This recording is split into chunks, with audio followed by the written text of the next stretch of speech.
Hey everyone, welcome. Today, we're diving into something really powerful, a three-part strategy pulled straight from the Bible that serves as a kind of blueprint for navigating all the pressures of modern culture with real integrity. Let's get right into it. You know, it's a question I think we all face. Everywhere you turn, there are just so many competing ideas about what's right, what matters, how you should live your life. So how does your own personal faith not just survive in all that noise, but actually thrive? That's exactly what we're going to break down. Okay, so to get this strategy, first we've got to wrap our heads around this core metaphor, modern Babylon. Now, we're not talking about the ancient city. It's really a term for the cultural system all around us, the one that, let's be honest, often pushes self-centeredness, the chase for power, and non-stop pleasure above everything else. It's kind of like the background music of our daily lives. Now here's where it gets really interesting. The goal here isn't to run away from this culture. It's not about building a bunker and hiding out. The whole point of this blueprint is to find victory within this system, to be a source of light right where you are. And you know, we have this perfect model for how to do this in the story of Daniel and his friends. I mean, these guys were literally living in the heart of the Babylonian Empire. But here's the key part. They lived in it, but they were not of it. They somehow stayed uninfluenced by all the pressure. And because of that, they ended up becoming this amazing source of light and integrity in their day. So the big question is, how did they pull that off, and how can we do the same thing? Well, the answer is packed into this one single verse from Revelation. This is the core of the whole strategy. It breaks down perfectly into three parts, and we're going to unpack every single one. This right here, this is our blueprint for victory. All right, let's jump into part one, the foundation. This is all about what that verse calls the blood of the Lamb. This first little phrase, it's everything. It's the starting block for all the rest.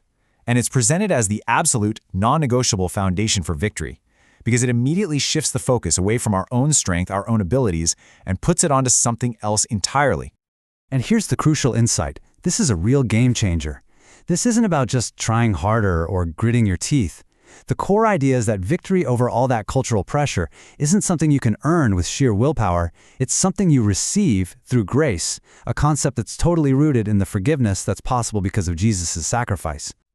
Okay, so how do you actually receive this grace? It's not some vague idea. It's broken down into three really practical steps. First, humble repentance. That just means acknowledging our own pride and self-centeredness. Second, to genuinely believe, to trust in the power of that sacrifice. And third, and this is a daily thing, to rely on the Spirit to help replace all those old habits with a new way of living.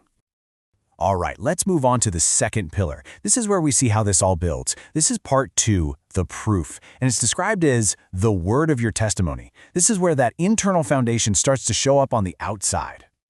So right after that foundation of grace, the verse adds the second ingredient for victory, and by the word of their testimony. This is so important because this is what moves faith from just being a private internal belief into something that's active, spoken, and lived out for everyone to see. And this just illustrates the difference so perfectly. On the one side, you've got faith as a slogan. You know, it's just words, it's a private thing, it's pretty passive.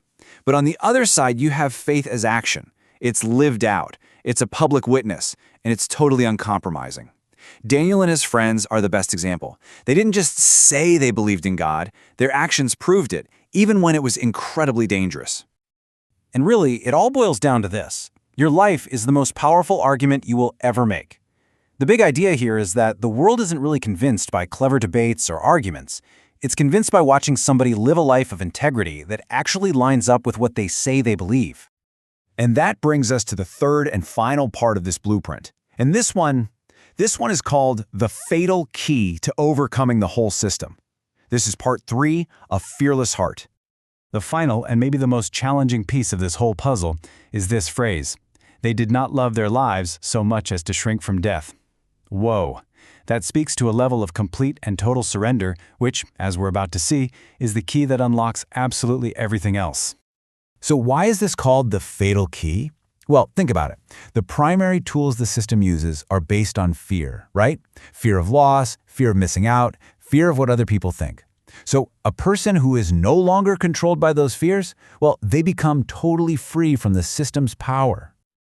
This quote is just incredible. When Daniel's friends were staring down that fiery furnace, they said they believed God could save them, but then they added this killer line.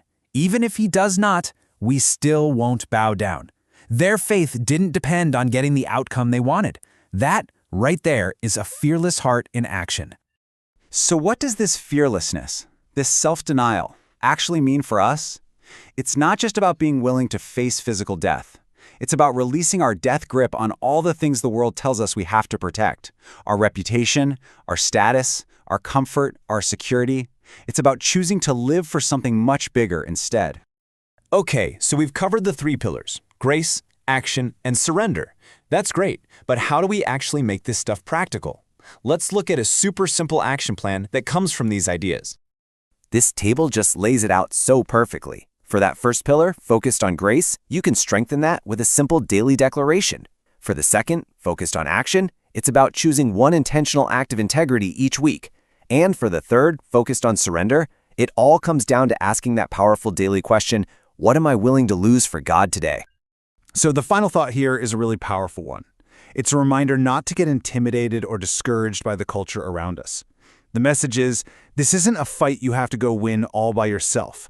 The ultimate victory has already been won. And that leaves us with one last, very personal question to reflect on. Looking at that third pillar, that fatal key of a fearless heart. What is the one thing? Maybe it's a fear, an ambition, a need for control. What's the one thing you will choose to surrender today?